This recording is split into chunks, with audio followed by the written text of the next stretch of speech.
welcome to On Trial, starring Mark Radulich, also starring Sean Comer. Hope you're ready, Hollywood, because you're on trial.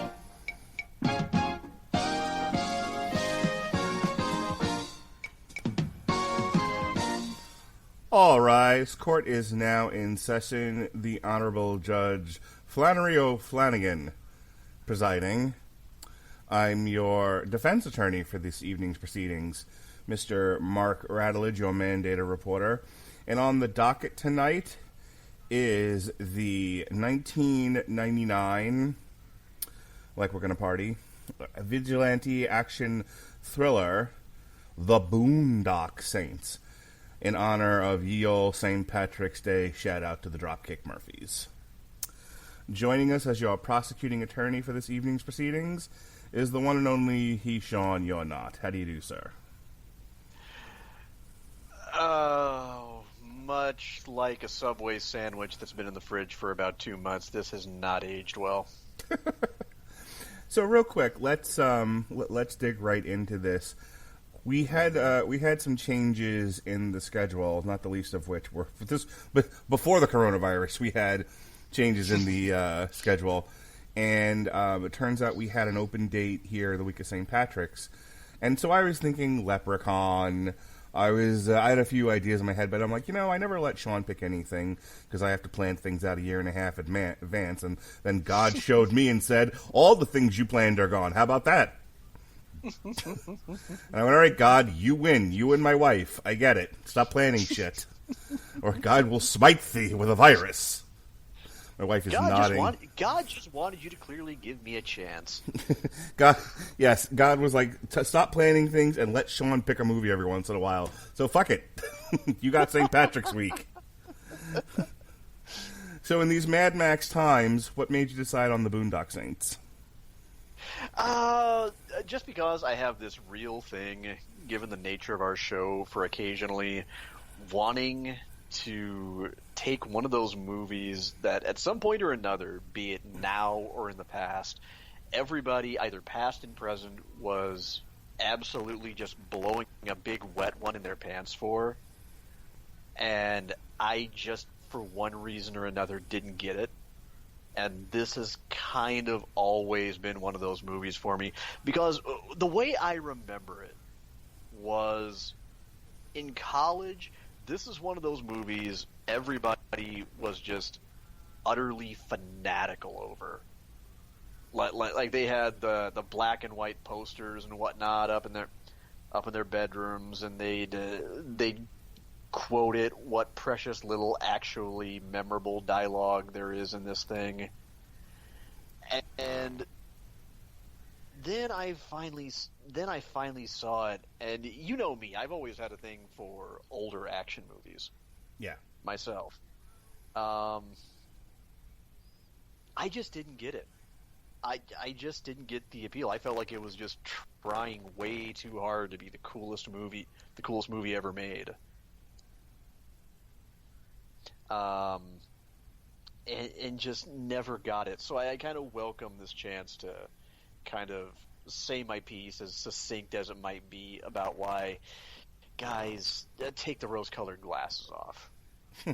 Please stop reciting the goddamn Catholic prayer, whatever it is, and just let it go. It's like when we talked about Fight Club. I saw it one way when I was in my 20s, and as much as I'm kind of not enamored with it now, I probably maybe liked it slightly more then, like a little bit. But I was going to say, there's like just a whole subgenre of late 90s, early 2000s hipster trash that like appeals to you in your early 20s. Not you, Sean, but you, the plurality. Oh no, I get you.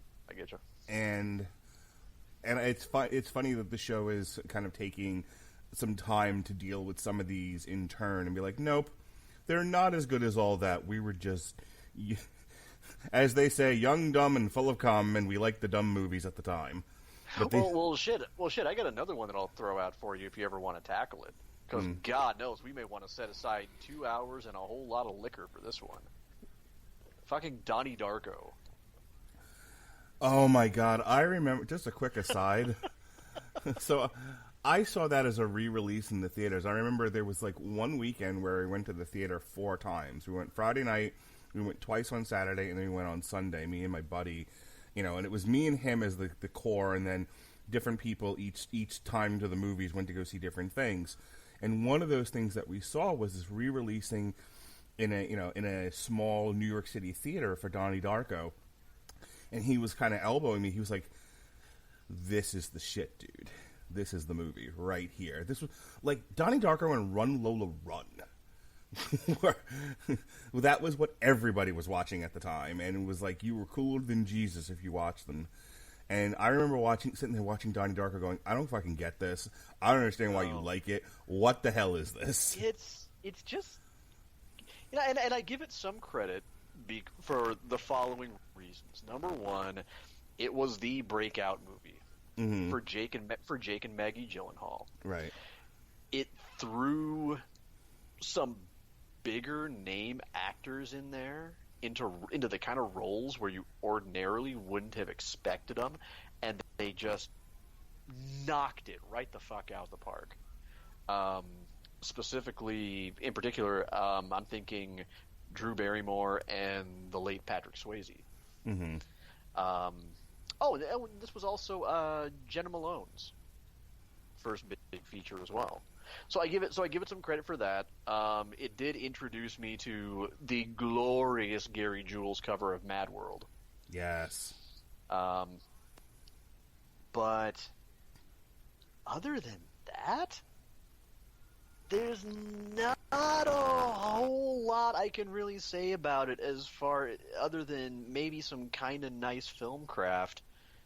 As far as why I would probably sit down and willingly watch it again now, except for I want to talk about this weird piece of shit on a podcast.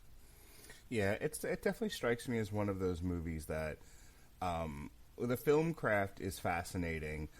As a narrative, I'm not quite sure it works, but yeah. So at some point that we certainly have plenty of time coming up. That's something we can work into the schedule somewhere. I think it would be a fascinating case study. But on to the Boondock Saints. So, yes. What are your notes here? Well, the notes basically go thusly. Writer and director and musician Troy Duffy kind of did the Robert Rodriguez thing where you could say he sort of got his friends together and just decided to make a movie at some point. He claims it was inspired by his personal experiences, things that actually happened to him during his time living in Los Angeles. And at first, for fuck knows what reason, this was one of the most sought-after scripts in Hollywood. Although Miramax dropped it in '97, Franchise Pictures picked it up in '98, and yet for all the hullabaloo, for all the kind of colorful production of it, everything that it went through, this thing actually opened in only 5 theaters for 1 week. Largely because of movie studio politics. Specifically, a lot of that can be attributed to the fact that it was one of those movies that kind of became a casualty of the Columbine massacre in '99, and that's probably also one of several reasons why critics absolutely savaged it. However, it's also one of those kind of indie darlings that turned around and kind of was defibrillated by domestic video sales, because that was a thing in the late 90s. Video stores were still a thing back then. And in fact, it was kind of the saving grace of a lot of movies. And this one made $50 million in domestic sales. So much so that it got a 2009 sequel, The Boondock Saints 2, All Saints Day, and development on a third film had started as of 2015. Now, I mentioned its production. Duffy based this on watching a drug dealer just rifle through a corpse and just take money off the body in the hall across from his apartment.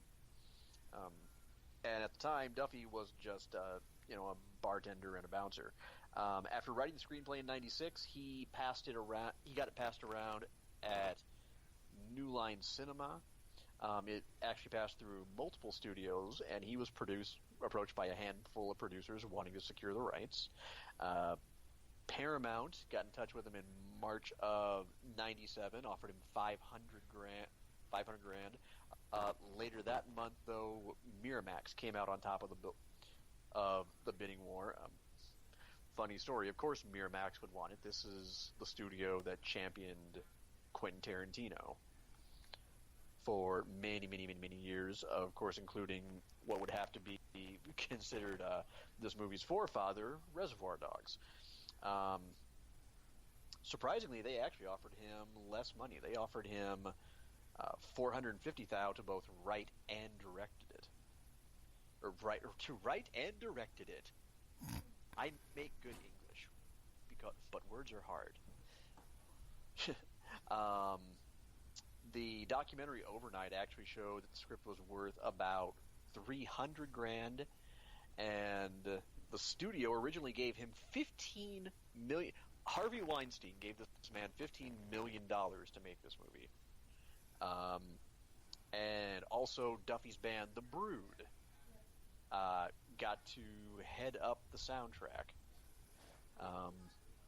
And last but not least, Miramax also threw in an offer to buy and grant co-ownership of Jay Sloan's, the bar where Duffy worked. So that right there explains why he took less money for it. His band got on the soundtrack. He got to write and direct, and he owned a bar. They bought him a bar to get his fucking script. What the fuck? That being said, on set, Duffy was often quite the prick. He became known as extremely difficult to get along with, pretty much for everybody involved. He initially, here we go. Once again, casting what might have been. We weren't always going to get the criminally underrated Sean Patrick Flannery, and Norman, I swear to God, somebody farted right next to me who fucking crop dusted me Reedus. As the McManus brothers, that's what his face looks like on The Walking Dead. He perpetually has a look like someone just crop dusted him. And he has no idea who, and he can still taste it in his mouth. Initially, Duffy wanted to snap up Stephen Dorff and Mark Wahlberg. Wahlberg passed it up, of course, though, in favor of Boogie Nights, which, for as much of a meme and kind of a... Hang on a sec. Waiting for the ice maker to shut off. There we go. Wahlberg passed it up for Boogie Nights, which, has been one running joke after another, and still was probably the better decision. Duffy also considered Billy Connolly and Kenneth Branagh. God, that would have been a hell of a cast. With Branagh playing FBI agent Paul Smecker. Also under consideration were Brendan Fraser, Nicky Katt, Ewan McGregor. Patrick Swayze was in the running to play Smecker. Miramax wanted Sylvester Stallone, Bill Murray, or Mike Myers. All of them were also competing with Kevin Spacey and Robert De Niro. Of course, Miramax pulled out in '97, right before it was set to start. Production by that time had stalled because of location and casting issues.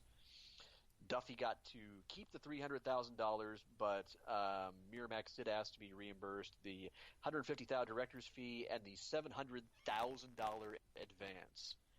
He was handed to develop the project. Did I mention this man had never written a script before this? Bartender. Bartender writes his first script, gets all this money and the fucking bar. My God, failing upward is a thing. Franchise Pictures wanted to jump in and finance the project once a lot of other production elements were in place. That was when they got Reedus and Flannery on board to play the McManuses. Defoe signed on to play Smecker. They began filming in Toronto, filmed the final scenes in Boston. They actually changed the name of Duffy's band to, you want to guess? You want to take a guess? Go ahead. The Boondock Saints. Oh, okay. This story just becomes more masturbatory by the moment. After the movie's release, it turned out they only actually got 2 songs on the soundtrack. Holy Fool, the one that you hear during the shootout in Rocco's Tavern, and Pipes, which plays over the credits. Already talked about how well it was received. Spoiler alert, this is one of those rare times when I actually agree largely with the critics, so I don't really have to get into character all that much with what I'm talking about. Like I said, it's a cult favorite. It made $30,471 at 5 theaters on a budget of $6 million.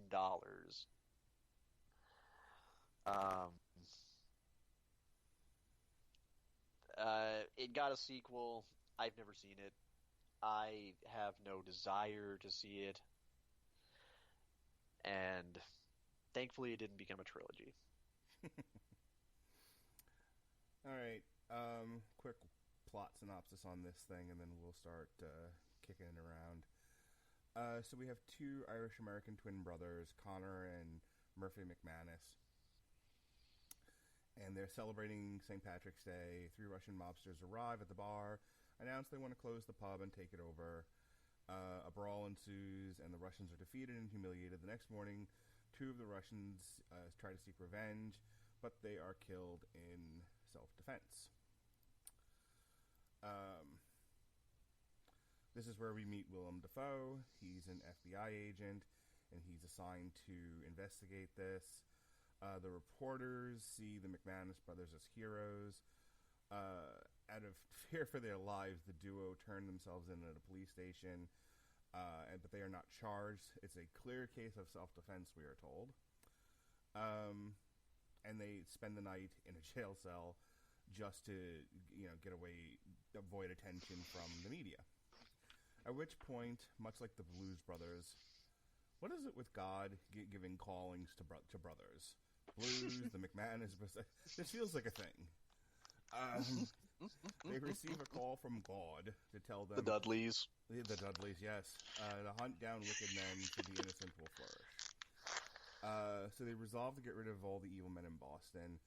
After learning of a meeting of Russian syndicate bosses at a hotel, they get a bunch of guns and weapons and whatnot from a local underground gun dealer. And they, Mission Impossible style, rope down, suspend themselves. They do a very fancy falling in a circle as they shoot up the entire room. Rocco, who is played by David Della Rocco, the funny man. He's an errand boy of local mafia boss Giuseppe Papajoe Iacovetta. is sent on a hit as an unknown pawn. The next day, Rocco learns he was betrayed, having been sent to kill 9 Russians with only a 6-shot revolver. Rocco commits himself to helping Connor and Murphy. That night, they hunt down and kill Vincenzo Lapazzi, underboss of the Iacovetta crime family. Concerned he may be a target, Papa Joe contacts a hitman, El Duce, to deal with them. After killing a criminal that Rocco had a personal hatred for, the 3 men are ambushed by El Duce. Although they manage to chase El Duce away, the 3 men suffer serious wounds, including the loss of Rocco's finger. The 3 return to a safe house where they treat their wounds. And the whole time, every time they shoot up a place, William Dafoe shows up the next day and continues to investigate. And there's a really fun running gag of one of the Boston detectives utterly getting it wrong every time, and every time he does, Willem Dafoe sends him out for like coffee and a bagel or something. Mm-hmm. It was amusing. The police conduct an investigation of the crime scene. The investigation seems futile since the brothers covered their tracks by spraying any blood left with ammonia. However, Smecker happens upon part of the finger lost by Rocco and decides to do an independent investigation to see who was behind the gun battle. Smecker is able to track the evidence down to Rocco and his 2 allies. This leaves Smecker in a difficult scenario and struggles with the choice of should he prosecute the 3 men or should he join them in ridding all the evil from Boston. Later, Rocco informs Smecker that they plan to infiltrate the Iacovetta headquarters to finish off the family, but Smecker learns they are walking into a trap. There's a trap! The brothers are captured, and Rocco is shot and killed by Papa Joe, because of course he is. Papa Joe leaves the house. Smecker arrives in drag and kills a number of soldiers before being knocked unconscious by El Duce. As the brothers say their family prayer over Rocco, El Duce enters the room and prepares to open fire. However, instead he finishes the prayer, revealing he is the brother's father, and decides to join his sons in their mission. 3 months later, Papa Joe is sent to trial for a 3rd time. However, the reporters on scene anticipate his acquittal. The brothers, El Duce, aided by Smecker, Dolly, Duffy, and Greenlee, these are the detectives, infiltrate the trial after sliding their weapons over metal detectors. Unmasked, they make a speech stating they intend to eradicate evil wherever they find it, before reciting their family prayer and killing Papa Joe. The media dubs the 3 as the Saints, and then over the credits we get a bunch of various people either applauding or denigrating their efforts to murder people in cold blood. Terrific. All right, you're a witness, sir. Oh boy, oh boy, oh boy, oh boy, oh boy. Where to even begin with this? You know, this really was a missed opportunity of a movie. And I'll tell you what the better opportunity would have been. You make it about Agent Smecker. Because he's really the only one where this movie seems to actually set up an interesting, earnest moral dilemma.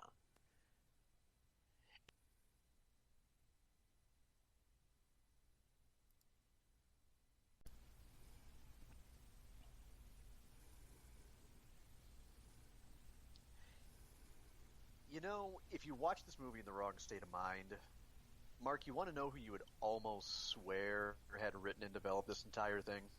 Who's that? Shinji fucking Cohen. Okay.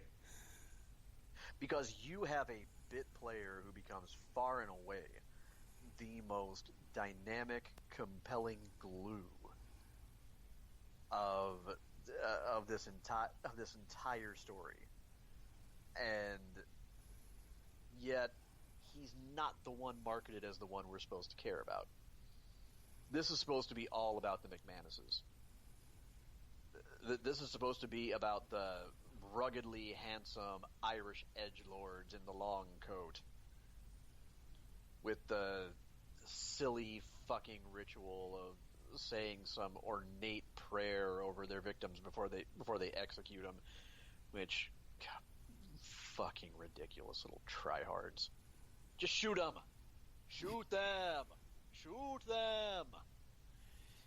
And meanwhile, you've got this brilliant, charismatic, little bit kooky, emotionally troubled FBI agent who, after investigating a few of these killings, really starts to ask himself, how badly do I want to lock these guys up?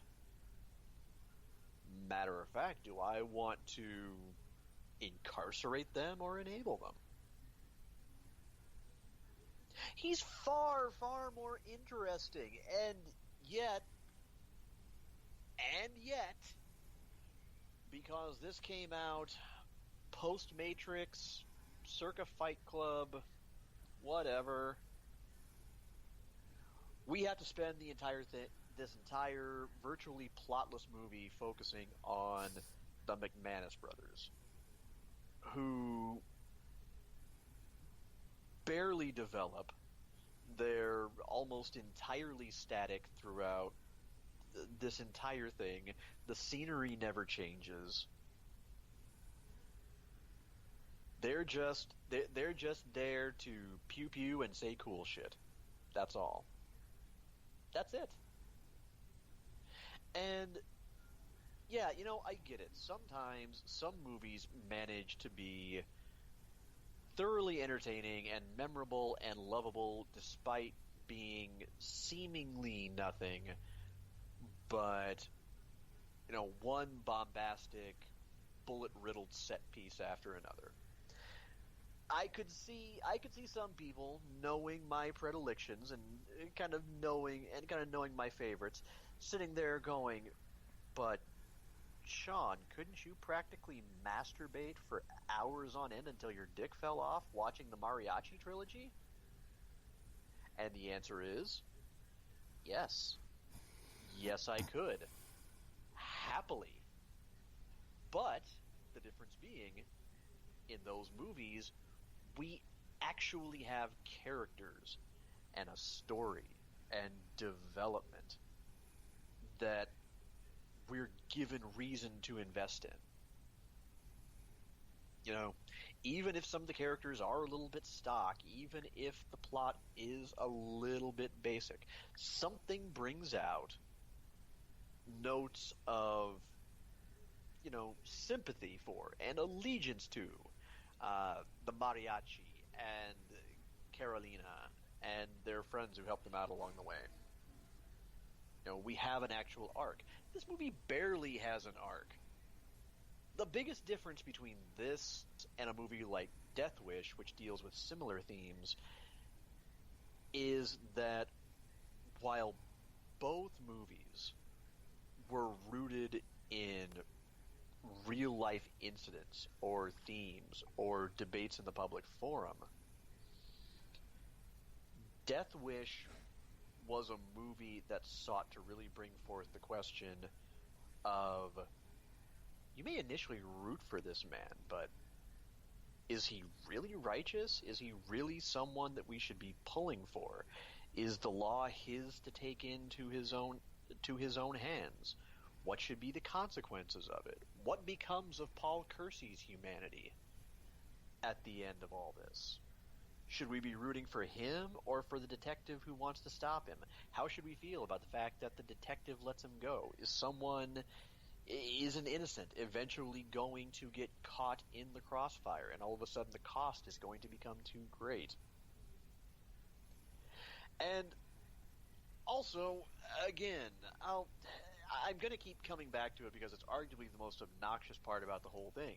The violence in Death Wish doesn't become so obnoxiously stylized. It doesn't have to try so hard to be fucking cool. This is an action movie for guys in skinny jeans who drink $15 six-packs of craft beers. I think that's one of the biggest reasons why they loved it so much, is because it wasn't an action blockbuster. It was an action movie that fucking fell absolutely flat on its face. Nobody went to see it. It is a gigantic hipster gun fiesta, and if those words sound awkward together, it's because they probably fucking should. They really fucking should. Kind kind of like how Fight Club might be the only movie in the world that might stand a chance of getting your average hipster into MMA at some point.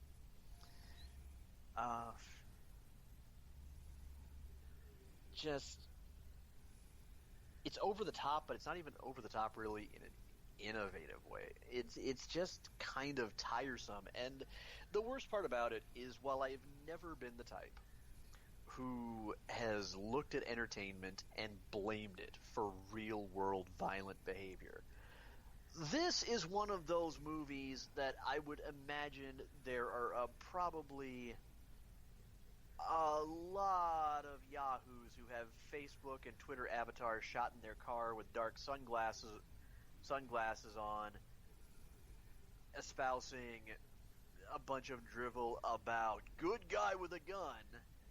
This is probably one of their favorite movies, which completely ignores just exactly how much it oversimplifies that issue. Again, I come back to the original Death Wish, and only the original, because those sequels, oh, fuck me sideways.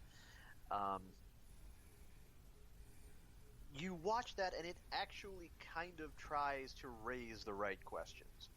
It's obvious who it's trying to really kind of market itself toward, and who it's really trying to turn on with its story, but at the same time, it's a little more fair to the issue. This is, quite frankly, this movie is to vigilante justice what the Joker and Harley Quinn are to domestic violence. It portrays something in such a way that you just want to watch everybody who's cheering for it and go, no, you missed the fucking point entirely. It is gone. Gone. That point is over your head, and it is headed over the Atlantic. And I mean, yeah, is it gleeful fun after a couple beers and a couple of shots, and after the one douchebag in the frat house has played the last Dave Matthews Band song that he knows? Yeah, it is. But at the same time, this thing has aged terribly. All yours. Yeah, in defense of this movie, Willem Dafoe, as you mentioned, it probably should have focused on him. He's really the best part about it, and he does a stellar acting job. He is just oozing charisma. He's so much fun in this that I feel like a lot of his scenes carry the whole movie. Norman Reedus and the other fellow's name, Sean Patrick Flannery. Thank you, Sean Patrick Flannery. I mean, for what they're supposed to do in the movie, they're fine too. The only person who I had a real major problem with was David Delarocque, and that's because he's screaming all of his lines incessantly. But if you're looking for sort of a manic energy and a lot of and a fun kind of over the top performance, his scenes with them are okay. And that's it. It's just a very simple performance-driven movie of cool guys doing cool stuff. It's professed not to be particularly deep. There's a moral question here. Should we allow those willing to do it, to kill bad guys, the ability to do so, or should we maintain the biblical "thou shalt not kill"? And does the movie do the best job of wrestling with that? No, not really, because I think the author's intent is to sort of put it out there, but really it's just he wanted to do a cool movie about two guys with Irish accents shooting mobsters, and a sort of noir, fun, over-the-top gay detective hot on their tail and trying to figure out, is it all even worth it? And so for what it is, it works just fine. It's... I've been thinking a lot about my dad's reaction to some of my podcasts recently, and he was like, I like the ones where you guys take a point of view on a film, because at least one of you says something positive. And... which I find amusing. At least one of us. At least one of us. As opposed to damn you, Hollywood. But so he's not a big fan of Robert or Patrick. He's not a big fan of being particularly negative, which is ironic. But if you know my dad. But the reason why I brought that up is, and I think there's room to appreciate a movie for the level of water it's going for. You know, water finds its own level, as they say. There's the ability to appreciate a movie for the tone, for the level, for the depth it's going for. Like, Robert and I talked about Bad Boys for Life, and we were like, that was a movie that was shooting to be very, very deep, but the people involved in it don't know how to get to where they needed to go, and so it came off really bad. Where I don't think anybody intended this to be very deep at all, and I think it achieved exactly the level that it was going for, which makes it a success. You know, if you intend to make Killer Clowns from Outer Space, and you succeed in making a movie about killer clowns from outer space, how bad is your movie? It only then becomes bad if there are objective craft problems that are a problem, or you have no killer clowns from outer space. So, you know, the Boondock Saints being a movie about two Irish guys killing mobsters, it's a lot of repetition. And again, I'm supposed to be defending this, so I don't want to be too negative. But it's a lot of repetition. It's a lot of kind of the same thing over and over, just in different settings within noir Boston. But I don't think it was meant to be anything more than that. And so if you have a relatively simple plot, but you've got some fairly rich characters doing some really fun performances, you can kind of elevate your material just enough to be really entertaining. Clearly, this resonated with some people. Obviously, it wasn't like a huge financial hit. Initially, it's become kind of a cult classic. But when I think about when I think about the kinds of movies that people throw back on, and watch repeatedly, it's very rarely, I find for most people, they're very rarely movies that really sit down and make you think, that you have to put a lot of effort into. They tend to resonate with people in the way that they are a simple pleasure. I like watching the Boondock Saints because it's fun to watch these guys yell at the camera and shoot stuff. It's fun to watch Willem Dafoe, act circles around everybody on screen. And that's it. And then the movie's over and you go out and you mow the lawn. Or whatever it is you do.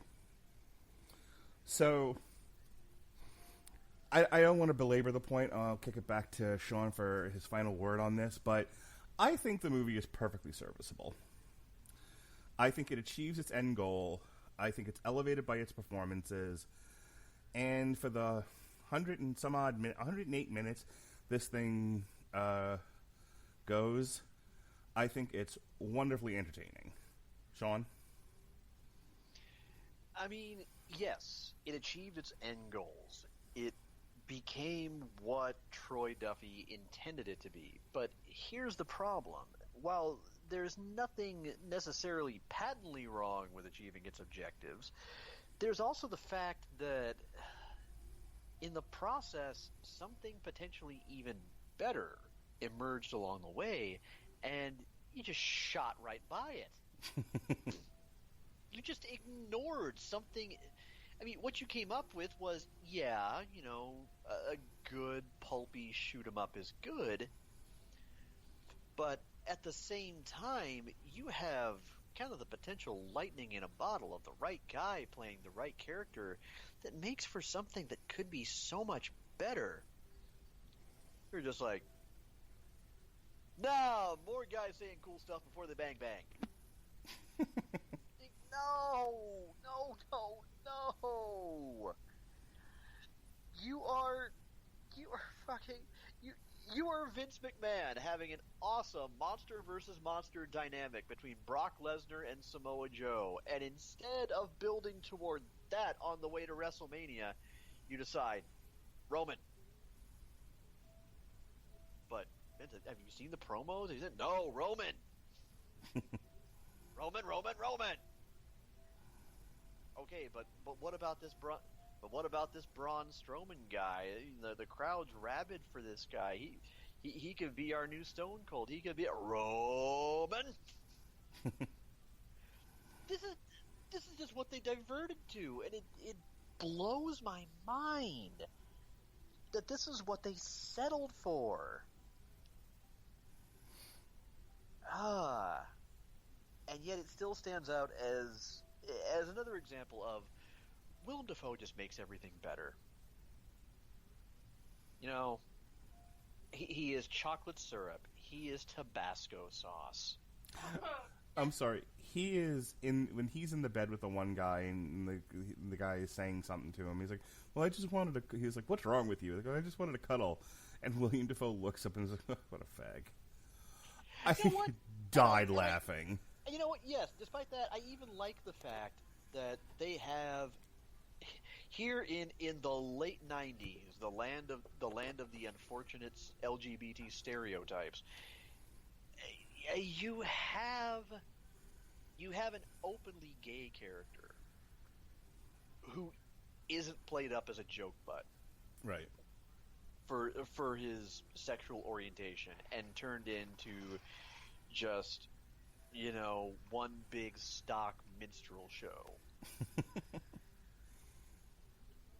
I do think that was awesome, and when I look at the list of everybody else that was in consideration to play him, I don't think anybody else could have done that quite like Dafoe would have. And that's some serious talent in there. And in fact, if they cast Kevin Spacey, the whole thing would have just been a little bit creepy. Just whole lot of no.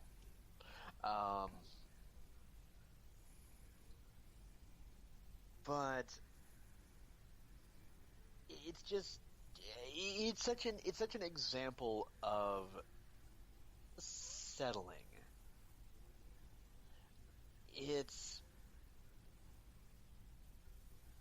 like again, what you wanted was one thing, but then everything just kind of fell together, and fortunately it fell together in such a way that it still ends up holding the whole movie together. It's funny. As you talk about it, I always think of like the classically trained French chef who decides to open a taco truck. You have you can do so much, yeah, but I really like tacos. And I guess that's what we have here. That is what we have. This is Gordon Ramsay's taquito stand. That's really funny, actually. This is Jamie Oliver becoming shift leader at a Whataburger.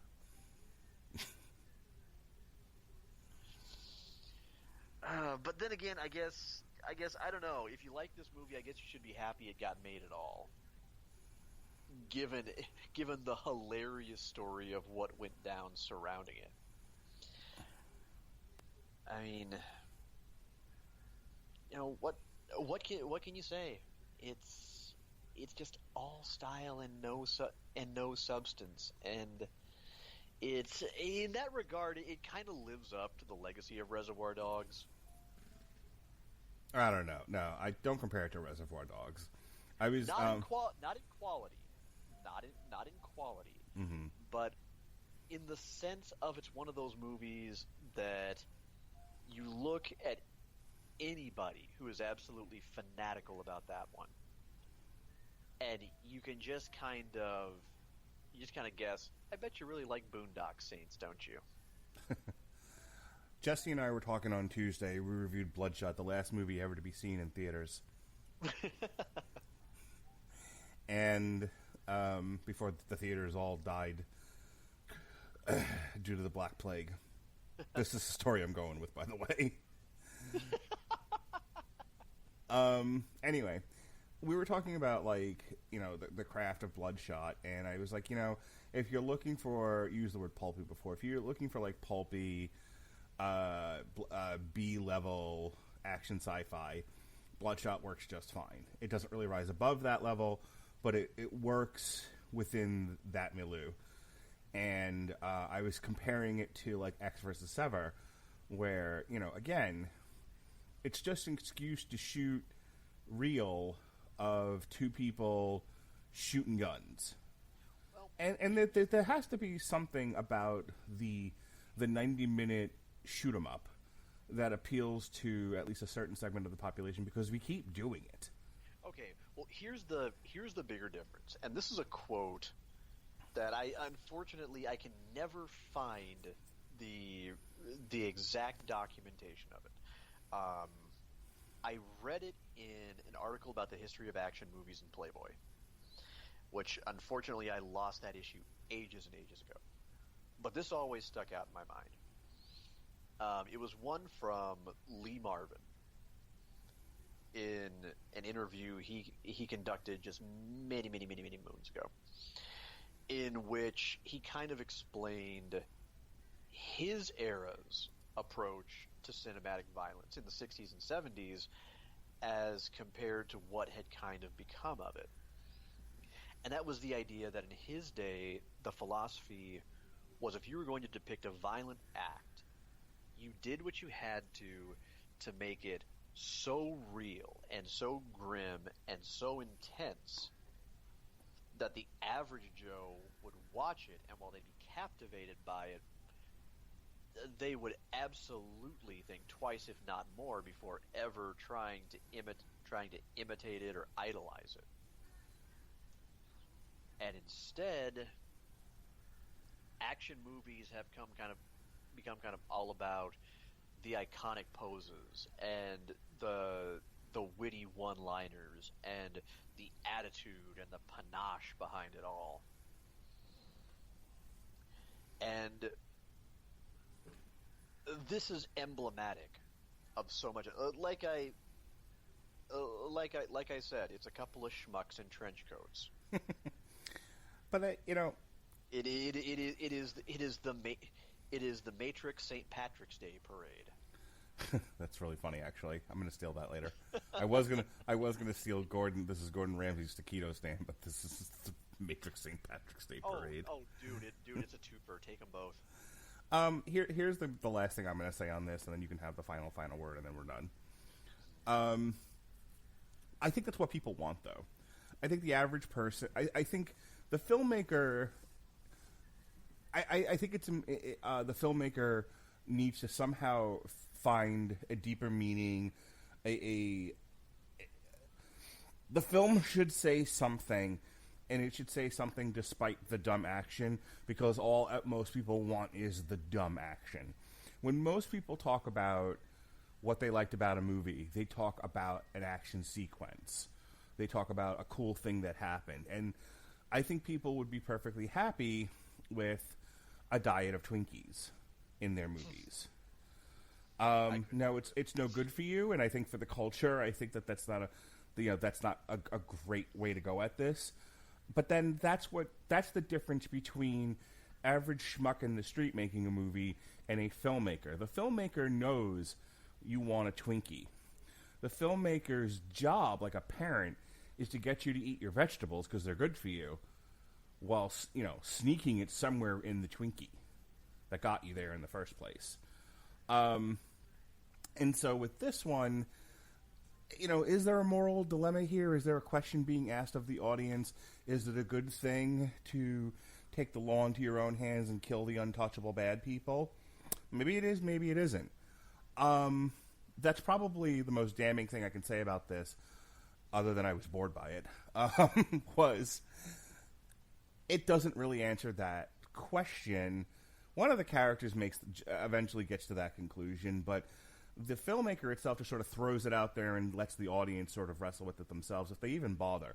Most people aren't walking out of the theater of the Boondock Saints going, questioning what do we do with evil? They're walking out going, wasn't it cool when dude did this? So, you know, I can't keep laying stuff like that at the filmmaker's feet. They're, to one degree or another, trying, but they still have to make this for public consumption, and the public just wants Twinkies. Okay, guys, grab your frosty cool beverages because I'm about to knock off one for the drinking game again. Mark, you've been watching wrestling longer than I have, but we've also seen a lot of the same classic moments, right? Yep. Okay, we both watched a lot of WrestleManias, haven't we? Mm-hmm. We've seen every one from one up to the present day. Okay, you remember how once upon a time at WrestleMania you could watch a match or a moment or see a promo and you just knew that was something cool that was going to stick with you. Didn't matter if it was Hogan slamming Andre, Randy Savage and Elizabeth reuniting. I'll give you an easy one. Austin walking through the broken glass at WrestleMania 13. Bingo was going to be the very next one I was going to. Austin walks through the broken glass, passes out, face full of blood in the sharpshooter instead of quitting. Okay, you knew those were WrestleMania moments, right? You didn't have to be told. Sure. They were just effortless. They were just there. They just happened. But nobody was trying to make something that just said, "Oh yeah, this is going to be one of those things that's going to be shown in highlight reels in the business for years to come." They just happen naturally. Okay? Nowadays, every single fucking WrestleMania since I would say, let's say about WrestleMania 14 or so was when it really kind of started becoming a little bit of a thing. Maybe not that far back. But now I would say 17. Now you at some point you have to have the fucking Tony Schiavone, and I mean that in both a good and a bad way, of WWE, Michael Cole, having to at some point scream in your ear, "That's a WrestleMania moment, folks!" He's trying to force it. He's trying way too fucking hard, and it just saps the organic coolness out of it. Right. Okay. Now, let's turn and look at the Boondock Saints. First off, the fucking brothers. Murphy McManus, played by Norman Reedus. Start rolling your eyes here. He actually has justice and equality on Latin in one hand, and his brother Connor, played by Sean Patrick Flannery, has Veritas, which is truth in Latin, on the other hand. Oh, give me a fucking break. We're really trying hard to make you pop a big thick one for these guys. It's like a movie where you actually dress John Wayne up in a white hat. It is the opposite of the Snidely Whiplash mustache. Well, the amusing thing about it is that while Murphy is the hothead, Connor is kind of the more level-headed of the two. And in fact, when they're planning out their assaults, he tries to base everything on these classic action movies that he's grown up on. He references Charles Bronson and John Wayne and Clint Eastwood. And the thing about that is those are all icons of that bygone era I was talking about, who would probably take one look at this clown show and say, "What the hell is this shit?" Here's what I'll tell you. I think I know where you're going with this. Or maybe this isn't where you were going, but this is where I think you should go. This movie needed a stylistic director. This is the kind of movie that needed Quentin Tarantino. Oh yeah, absolutely. I'll go a step beyond that.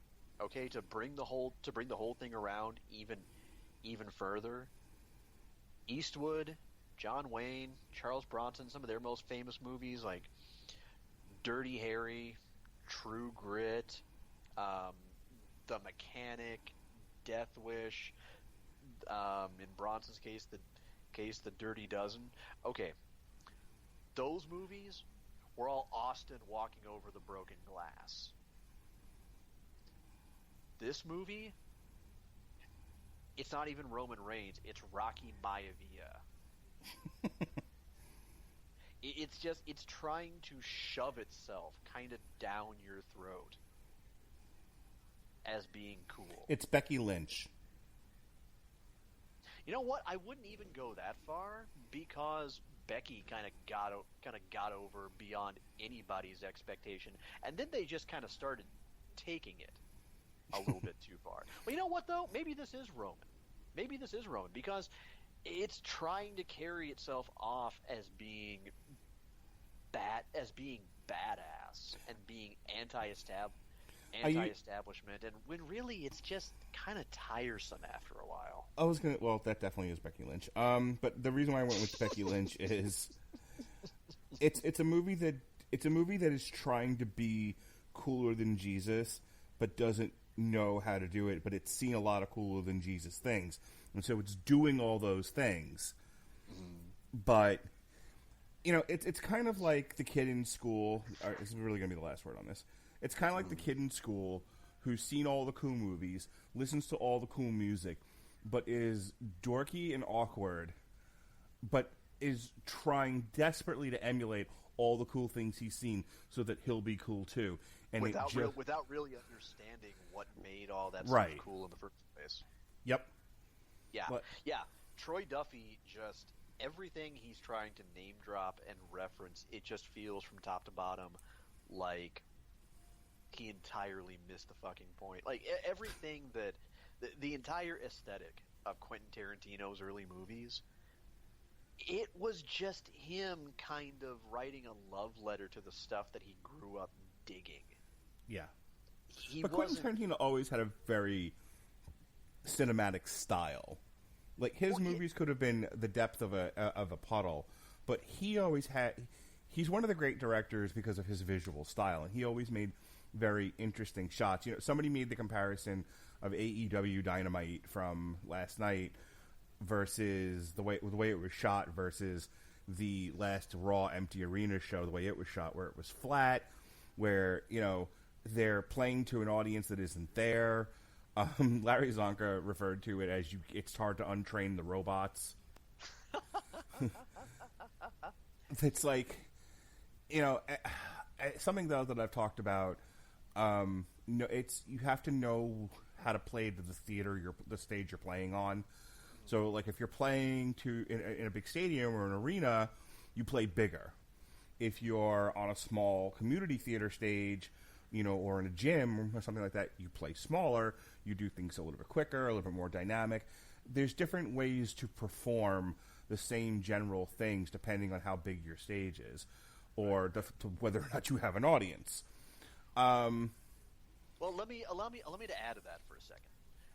What you're talking about, that whole idea, Quentin is that guy that just the way he performs, it doesn't matter the size of the crowd you put him in front of. He is Edge. He is Steve Austin. He is somebody that can bring it, whether he's at Full Sail, or if he's playing to a sold out Madison Square Garden, or if it's 90,000 people at WrestleMania. Chris Jericho is another guy that could do that. Doesn't matter if it's 100,000 at Saitama or Budokan, or if it's a local gymnasium. He just is still going to be at home. The thing about this, though, Duffy, and here I'm going to give him a little bit of a credit, he's more like some of the guys in NXT that when they're in Full Sail, yeah, they'll have the crowd absolutely eating out of the palm of his hand. he's just that at home there. He's like Johnny Gargano. He's like Tommaso Ciampa. But on the other hand, you're a little bit worried that when you get him out of there, and you do try to kind of have him appeal to that bigger crowd, all of a sudden, he's a fish out of water. Whereas Quentin is that guy that he still is who he is, whether you're looking at Reservoir Dogs or if you're talking about Once Upon a Time in Hollywood. The same DNA, the same personality is there. It's just that he now has bigger names who will clamor to work with him and bigger budgets. But he's still Quentin, and he still kind of wins on those same levels. Yeah, that all works. So the Boondock Saints is guilty of not having the best director to bring out what was potentially on the table for this film, and we sentence you back to the 99-cent bin. All right, so that's it for this edition of On Trial. Theoretically, we will be back at the end of April. We'll do the Golden Compass. I don't remember who's doing what for that one. That's because I didn't put any notes. I don't know. I don't know the Golden Compass. I threw it on there because it goes with his Dark Materials. Did you want to prosecute that one or defend it? I've never seen the Golden Compass. All right. I know nothing about it. So if you've got a preference, then by all means take it, and I will take the other side. I will work face or heel, man. Whatever you want to work. Well, you wanted to prosecute High Fidelity, right? Oh yeah. All right. Well, then, yeah, I will be the heel for that one. Go ahead and defend the Golden Compass, and I will prosecute. Cool. All right. Put my little detail in there. We're just flipping these around. All right. So that's it. Sean, do a quick 50-word or less plug of your stuff, and then we'll get out of here.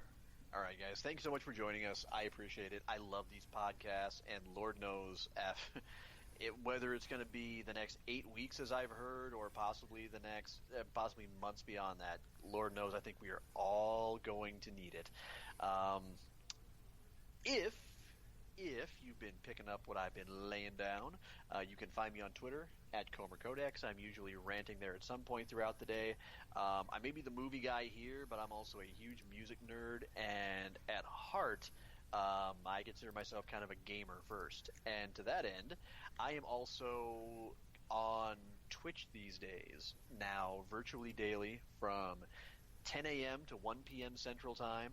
And in many cases in the evening. Honey, am I streaming tonight? Yeah. Okay, yeah.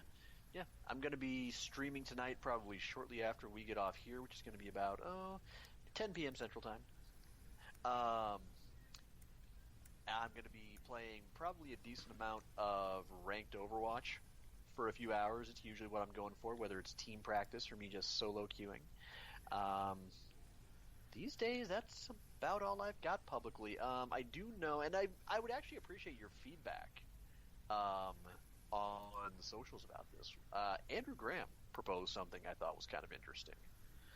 And that was a bit of a Long Road to Ruin spinoff where he and I kind of looked back on full gaming franchises.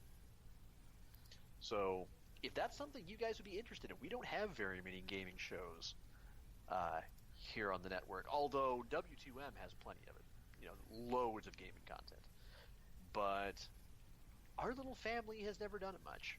So if that's something you would dig, I would certainly be down for it, but I would love to hear from all of you. If you've got franchises you would suggest, I know that Andrew has said he would like to start with the first 3 Assassin's Creed games or the BioShock trilogy, both of which we have. But, I do take requests. All right.